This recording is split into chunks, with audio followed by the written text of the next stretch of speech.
ওয়ালাকাদ ইয়াসসারনাল কুরআন লিযিকরি ফাহাল মিন মুদ্দাকির। আরবি শব্দ কুরআন, এর অর্থটা আসলে কি? পবিত্র কোরআন হচ্ছে সর্বশেষ ও চূড়ান্ত আসমানি কিতাব, আল্লাহ সুবহানাহু ওয়া তাআলার ওহী।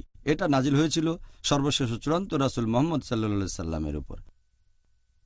আর আল্লাহ তাআলা পৃথিবীতে অনেক ওহী পাঠিয়েছেন। আল্লাহ বলেছেন সূরা রদ অধ্যায় নম্বর 13 আয়াত নম্বর 38, লিকুল্লি আজলিন কিতাব, প্রত্যেক যুগেই আমি ওহী প্রেরণ করেছি।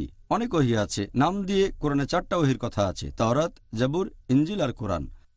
তাওরাত হলো সেই ওহী আসমানি কিতাব যেটা নাজিল হয়েছিল মুসা আলাইহিস সালামের উপর। জাবুর হলো সেই ওহী আসমানি কিতাব যেটা নাজিল হয়েছিল নবী দাউদ আলাইহিস সালামের উপর। আর ইনজিল হলো সেই আসমানি কিতাব যেটা নাজিল হয়েছিল ঈসা আলাইহিস সালামের উপর। আর কোরআন হলো সর্বশেষ চূড়ান্ত ওহী যেটা নাজিল হয়েছিল সর্বশেষ ও চূড়ান্ত রাসূল মুহাম্মদ সাল্লাল্লাহু আলাইহি সাল্লামের উপর। তাহলে যদি ওল্ড টেস্টামেন্ট আর নিউ টেস্টামেন্টের মতো ব্যাপার থাকে, পবিত্র কোরআন হচ্ছে লাস্ট টেস্টামেন্ট, তাহলে কোরআন হচ্ছে আল্লাহর ওহী, এটা আসমানি কিতাব। সাধারণ মানুষ মনে করে যে কোরআন হচ্ছে এই বইটা কোরআনের কপি। সঠিক আরবি শব্দটা হচ্ছে মুসহাফ। কোরআন আসলে একটা আসমানি কিতাব, আল্লাহ সুবহানাহু ওয়া তাআলার ওহী যেটা নাজিল হয়েছিল সর্বশেষ ও চূড়ান্ত নবী মুহাম্মদ সাল্লাল্লাহু আলাইহি সাল্লামের উপর। সাল্লাল্লাহু আলাইহি সাল্লাম। জাযাকাল্লাহ খায়ের। আমরা খুবই প্রাসঙ্গিক প্রশ্ন দিয়ে টপিকটা শুরু করলাম। এবার দ্বিতীয় প্রশ্ন যেটা এখন আপনাকে করতে চাই, সেই প্রশ্নটা যে পবিত্র কোরআনে, এই কোরআনকে আল্লাহ সুবহানাহু ওয়া তাআলা কি কি নাম অথবা বৈশিষ্ট্য দিয়ে সম্বোধন করেছেন বা উল্লেখ করেছেন? এরকম তো অনেক আছে। আল্লাহ সুবহানাহু ওয়া তাআলা কোরআনকে বোঝাতে বিভিন্ন নাম ব্যবহার করেছেন, এগুলো পবিত্র কোরআনে আছে। আর আমি কয়েকটা বলছি যেগুলো এখানে মনে করতে পারি। আল্লাহ এই পবিত্র কোরআনকে বলেছেন ফুরকান, সঠিক আর বেঠিক বিচারের মানদণ্ড।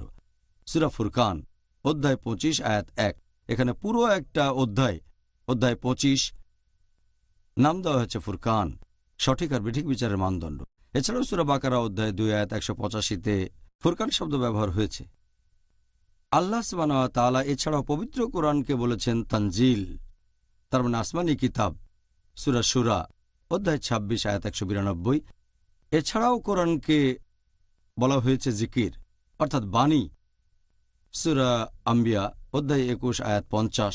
পবিত্র কোরআনকে আরও বলা হয়েছে কিতাব অর্থাৎ বই। কিতাবের একটা মানে বই, এছাড়াও হতে পারে ওহী আসমানি কিতাব।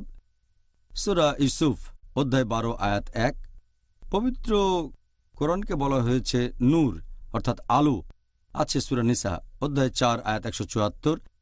এছাড়াও কোরআনকে বলা হয়েছে হুদা মানে নির্দেশনা, সূরা বাকারা অধ্যায় 2 আয়াত 2। এছাড়াও সূরা বাকারা অধ্যায় 2 আয়াত 185। পবিত্র কোরআনকে বলা হয়েছে রাহমা মানে আশীর্বাদ, আছে সূরা লুকমানে অধ্যায় 31 আয়াত 3। এছাড়াও পবিত্র কোরআনকে বলা হয়েছে মাজিদ অর্থাৎ মহান, আছে সূরা বুরুজ অধ্যায় 85 আয়াত 21। কোরআনকে বলা হয়েছে মুবারক মানে আশীর্বাদ, আছে সূরা সাদ অধ্যায় 38 আয়াত 29। এছাড়াও কোরআনকে বলা হয়েছে বাশির মানে সুসংবাদ, সূরা ফুসিলাত অধ্যায় 41 আয়াত 4। কোরআনকে বলা হয়েছে নাদির মানে সতর্কবাণী, সূরা ফুসিলাত অধ্যায় 41 আয়াত 4। পবিত্র কোরআনকে বলা হয়েছে কালামুল্লাহ মানে আল্লাহর বাণী, সূরা তাওবা অধ্যায় 9 আয়াত 6। এছাড়াও পবিত্র কোরআনকে বলা হয়েছে মাওয়াজা তার মানে উপদেশ, সূরা আলে ইমরান অধ্যায় 3 আয়াত 138। পবিত্র কোরআনকে বলা হয়েছে শিফা মানে আরোগ্য, আছে সূরা ইসরা অধ্যায় 17 আয়াত 82। এছাড়াও পবিত্র কোরআনকে বলা হয়েছে মুবিন মানে যেটা সহজবোধ্য, আছে সূরা ইউসুফে অধ্যায় 12 আয়াত 1।